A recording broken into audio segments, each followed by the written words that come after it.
I recently turned 30 and I have 30 life hacks that I've learned along the way, which I want to sort of talk about today. So that's what we're going to do. A while back, I came across this post by Ben Meir. I don't know who that person is, but I found the post very, very interesting. And it was this post called 30 Life Hacks I Wish I Knew at 20. And all those things were lovely, so good that I shared it on my newsletter. Now that I have turned 30, I was like, let me sort of create my own list, which I think would be useful for some other random person. Like that list was useful for me. So that is the goal right here. Now, I've made all of these life hacks extremely actionable. So there's no like philosophy. Everything can be boiled down to a behavior or an action that you can do. And that is the point of this life hacks. So with that said, let's get into it. Life hack number 1. If you want to get good at something, do it 100 times over 100 days. Be it learning a new skill or a project that you want to do or speaking French. Bonjour. I'm just kidding. I'm not speaking French. But whatever is it that you want to do, pick that one thing and do it for 100 times over 100 days. Why 100 times? Law of 100s. If you do something for 100 times, the likelihood of you stopping or getting over that beginner phase is very, very likely. And 100 days because you get over that hump of the beginner pretty fast. So that is why. Number 2, buy a 1 liter metal water bottle. That's a very British way of saying the metal water bottle, and drink out of it 3 times in a day. It takes care of hydration. Don't buy plastic stuff. I don't know. I keep hearing bad things about plastic. Buy a metal one or an iron one. I don't know whatever is it. Buy a thing made out of mud. It doesn't matter. I mean, it's very hard to carry that. I've been doing that. Where's my water? I can't find my water bottle, but I need it. Well, don't lose it like me. 3, have 3 things to do in a day. 1 work task, 1 personal task, and 1 tiny task. And always hold yourself accountable to doing those 3 things. 4, when overwhelmed with many options, you have too many things in front of you, ask yourself, what is the one thing that you could do that makes everything else easy or unnecessary? And then you go ahead and do that. That's what you do. Got many options? Ask what is the one big main thing? Pick that thing, let go of the rest, sacrifice the rest, and do that. 5, when struggling with how to do something, ask, what am I optimizing for? Meaning, you have picked your one thing and there are multiple ways to do that one thing, right? You'll be like, oh, is it this way or that way or that way or that way? Then you ask yourself, what am I optimizing for? What is it that I want? And based on the list of things that you want, that you're optimizing for, you choose the best option. 6, get a timer and do your most important task for 90 minutes, first thing in the morning, uninterrupted before lunch. I have this timer, best investment. You can see this, everyone on the internet using this. I think it was popularized by Alex Ramosi because I saw that guy using this one. I really loved the design.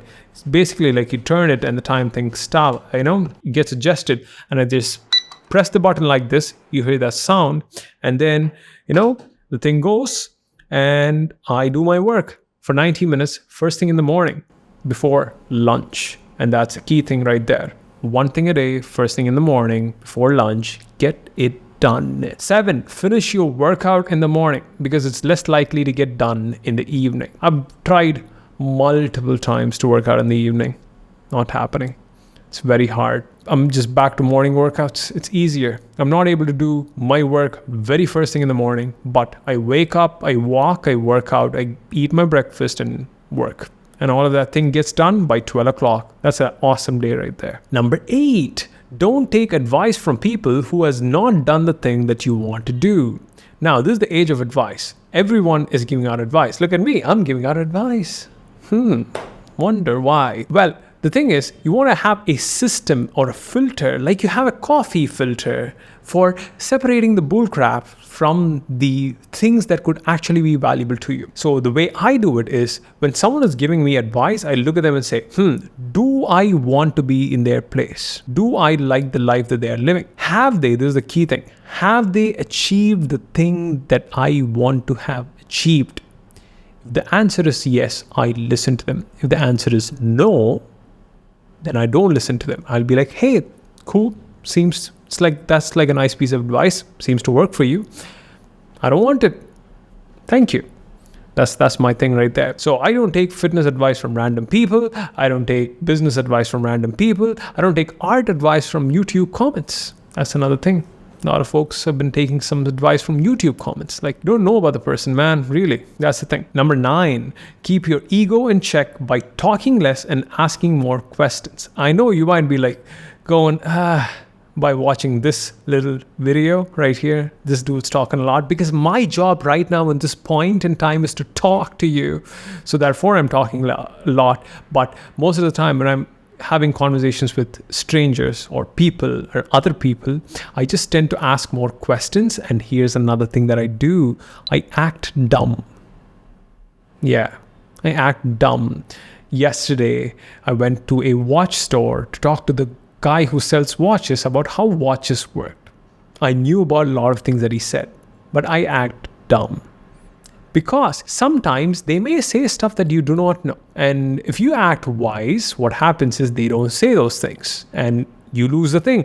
You lose the upside. So you act dumb. You just like, you know what, can you explain to me about that? I'm just new to this. And they would tell you stuff. And I do that with every other people.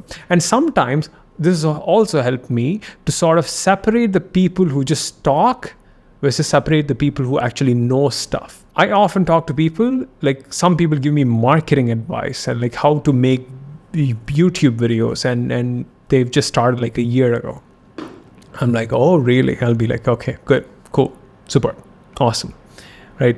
And then they just talk about how things need to be and should be because they are just so new to the game. They think there are like hard rules all the freaking time and you need to follow them. So sort of you can separate the people who are not so, or maybe people who are too much into themselves versus people who are trying to learn. So ask questions. Number 10, don't believe what people say, which is their words. Notice what they do, which is their action. It gives an accurate picture of what they actually believe in and who they actually are. I worked with a lot of people who speak a lot, who talk a lot, who have great intentions. But as the saying goes, the road to hell is paved with good intentions. So then the road to heaven must be paved with what? Good actions. That's what it is. Not bad intentions, it's good actions. Someone can say, hey man, I work hard. I'm a hard worker. But then you give them something and they don't work hard at it. It's not true. You can believe that, but it doesn't show up in your actions. Like, I am very organized. Are you? Do you use a calendar? No. You have a to-do list? No. Then how are you organized? I don't know. I just feel like I'm organized. Okay, cool, right? So the thing is everyone has their own definition of being organized. That's a bad example, but just look at what people are doing rather than what people are saying. That gives an accurate picture of who they are. Number 11, the best way to think is to write or to speak out loud, which also helps. That's why I've been writing my newsletter every single week for the past 3 years. I encourage people all the time to start their own newsletters and blogs and things to simply clarify their own thinking. That's a great way to think. Number 12, keep a second brain journal where you keep track of all your goals, habits, and your top 3 daily moments of the day so that you will have a record of your life. So I have a journal right beside on my bedside table. It doesn't move. It always has a pen and the journal is right there. I found that helps. And then I just track all my goals and habits and things so I can know at what point in my life was I doing something. So that's a good thing. 13, write your goals in 3 words every morning. Helps with focus and distractions. I keep forgetting my goals and I keep getting lost in life, like that feeling. So what I do is I just write down the 3 most important goals that I have. It takes me like 30 seconds, literally. And it gives me focus. It gives me purpose for that day. So yeah. 14, disable all notifications on your phone. All Instagram notifications, any social media, YouTube, WhatsApp. I just have WhatsApp and caller and messages because I receive OTPs and WhatsApp because I just have few people who have my number and that's it. Calls. These are the only things that passes through my notification thing. Everything else, no notifications. I don't have notifications. Helps you use your phone less actually. 15, don't pick the call on the first go. If it's important, they'll call again. Yeah. So I don't pick calls on the first call. It's not a great thing to do. I can afford to do that right now because I can afford to say no to a lot of things. But what I'm doing is, if someone calls me, I don't pick it on the first call. Unless it's like a close friends and family. I'm not an a-hole, by the way. But I'm just like, if I get a call from a new number, right? Like, no, I'm not going to pick it up. No. And then if I get a call from the new number twice, then I know it's important. So I will pick up the call. And most of these, it also helps you avoid all these spammers and marketers and all these folks trying to sell you stuff. And somehow your number leaks, man. Geez, God, these days it just leaks. And all these folks are sharing their numbers. Ah, man, it's no privacy anymore, but it's fine. Anyways, that's the thing. 16, don't worry about finding your passion. Work on projects you like and the passion will follow. So if you're clueless about what you need to do in life, just pick something that you remotely like, that you're sure of, and then work on it for the next 6 weeks and do that over and over and over again. And 3 years later, you'll sort of have a clue on what you want to do with your life. And that is fine. 17, always do first things first, second things second. If something is a priority, it is a priority. It comes prior to everything else. You do the first thing first, second things only second. You don't do second things first. 18, date nights 2 times a week, never miss one. It's simple as that. That is my relationship hack right there. Have a good date night, and where you're present, you're not messing with your phone, you have a dinner, you have a nice time, you speak, you ask, you talk about things. And I got that from Jordan Peterson. He said, like, you need to have like 190-minute conversation every week that is not romance related, and then another have like scheduled date nights. Like, yeah, date nights twice a week, man, I'm doing it, and it's been great. So that's a life hack right there for all those folks in relationships. 19, have a list of 5 to 6 habits that has a positive impact in your life and do them often. There are tons of habits you can build. There are tons of things online that people are telling you to build, like cold showers and waking up early in the morning at 5 a.m. and going to the gym, taking a walk, doing sunlight sauna, gratitude journal, meditation journal, this meditation, that meditation. There are tons of habits. Here's what I wish I had known. You don't need to have 27 habits. You just need 5 or 6 core keystone habits that you take time to build, and then you just do them often. For me, these are the things: sleeping early at night and waking up early, walking and working out. And walking often is 8,000 to 10,000 steps a day. 3 is to work first thing in the morning. 4 is having a clean diet where I track my food, and I just track my food by simply taking a picture of it. 5, I just draw. Actually, I don't think I have. Oh yeah, I do my nighttime journal. That's the thing. That's all. And there are weekly habits that I do, but these are the daily habits, and it's lovely. 20, instead of having New Year's resolutions, set 6-week goals and work in 6-week cycles and improve every cycle so that a new year comes to you every 6 weeks. That is the thing right there. You don't have to wait 365 days to change your life. You can change it every 6 weeks. Heck, you can change it every week. It doesn't matter. But what I do is right now is I'm starting to work in 6-week blocks, and it's lovely. We have a 6-week block of work, 2 weeks block of break, 6-week blocks. So that's how we do. Like, a block is approximately 8 weeks with 6 weeks of work, 2 weeks of rest. That's how I'm working, and I treat that like a year. And that block has 1 to 2 projects at most, and 1 to 2 things in my personal life that I'm focusing on. Oh, look. See, timer, told you, right? Gotta have the timer. And before this, I used to set New Year's resolution, which I sort of still do, but not in the typical sense. It's more like a vague direction which I want to go in, and that's what I do. And I have a 2 to 3 year timeline. Like, okay, this is where I want to be in my life, approximately, this long of a time. 21, if someone does something good, point it out explicitly and appreciate them.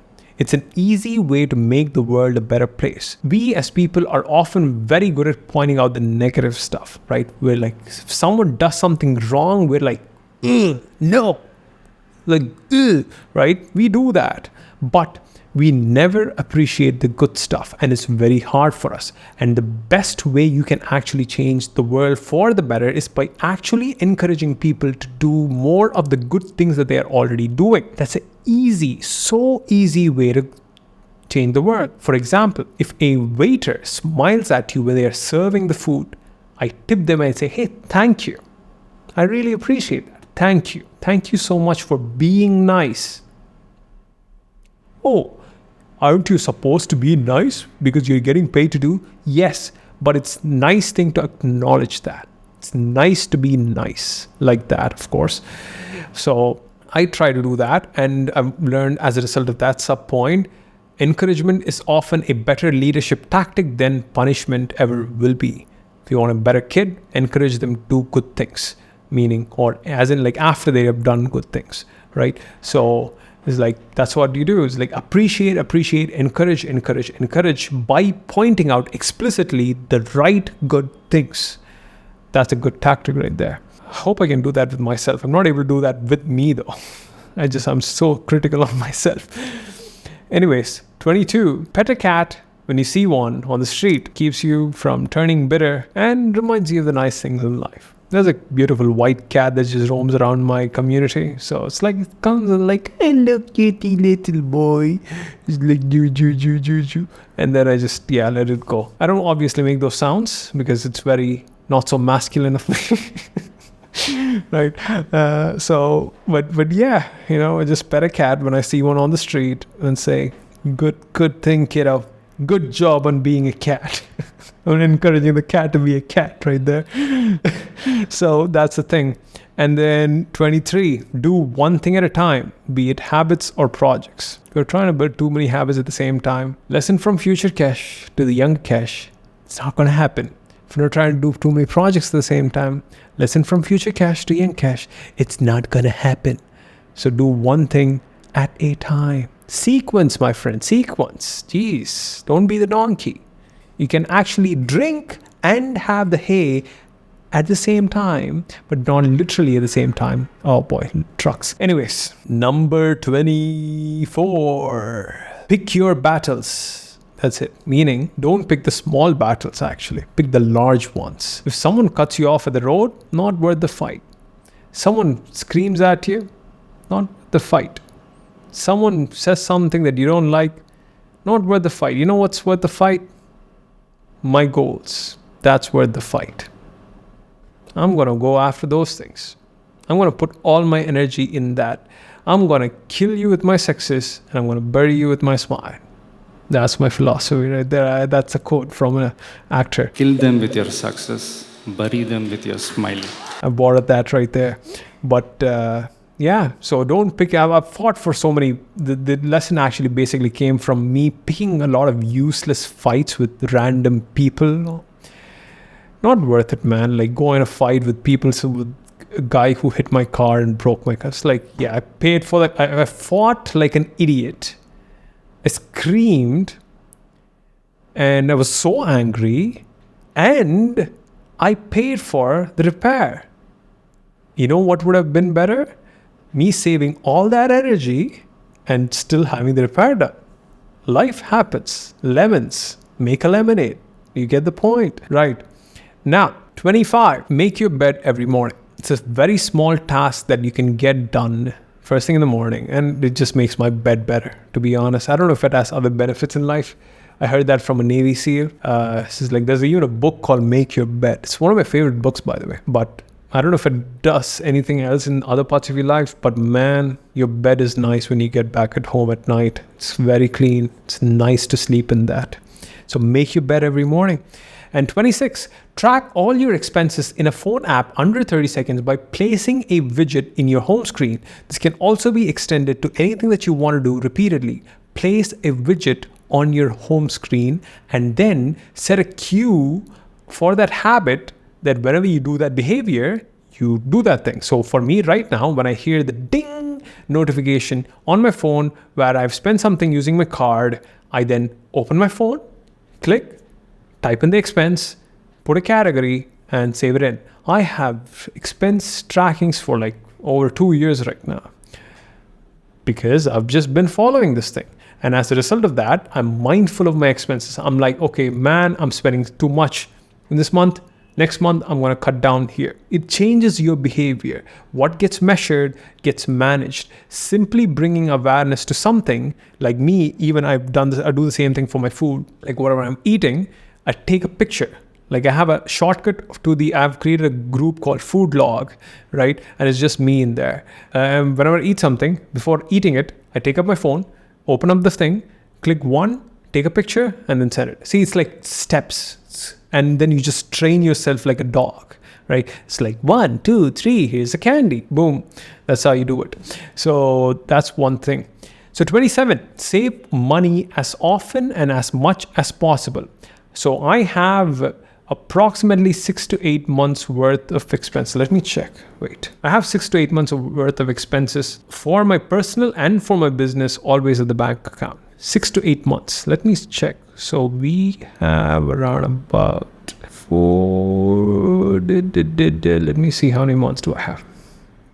Say average 7.5 months. I have 7.5 months of expenses in my bank account right now. So that is good. If something shit hits the fan, you have money in the bank. If there's a COVID, there's money in the bank. I don't have to let go of any of my employees because there's money in the bank.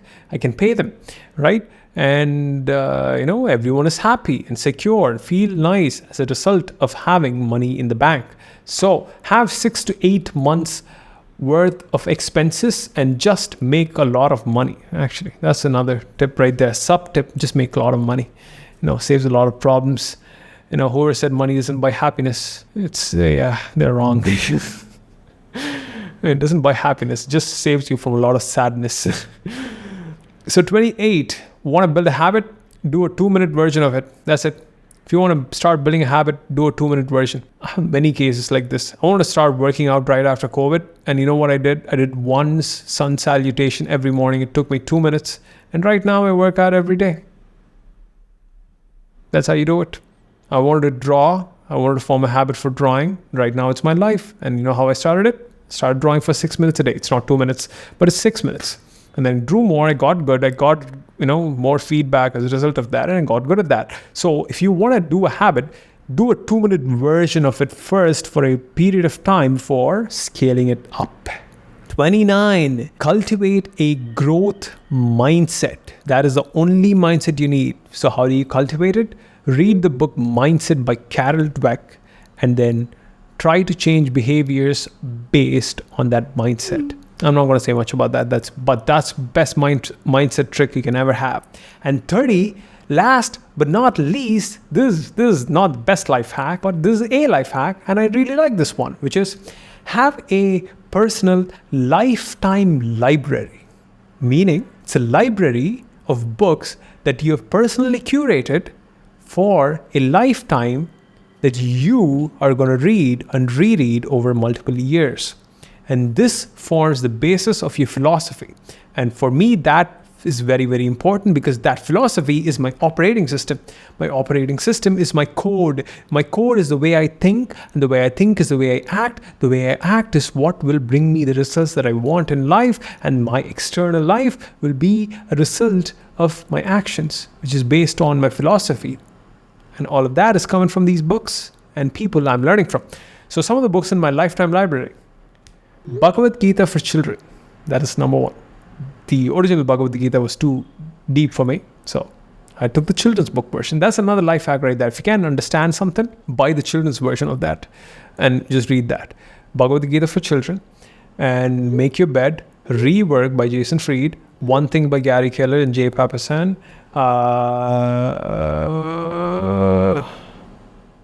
If I can say it off the top of my head, probably it's not an important book then. Steal Like an Artist and Show Your Work. Maybe no, I haven't said lifetime library, no. But yeah, these are the books. 12 Rules for Life by Jordan Peterson. Yeah, these are the books. So that's all, folks. That is it. Those are the 30 life hacks that I wish I had when I was a young little lad. That's a rhymed. Eminem, I'm coming for you, man. Your rapping career is at stake. But those are 30 life hacks, 30 life hacks that I've learned along the way that I've found to be extremely helpful. And I really hope they are helpful to you as it was for me. I'll see you in another episode of whatever is this thing that we're doing on this channel called Sketchbook. Bye bye.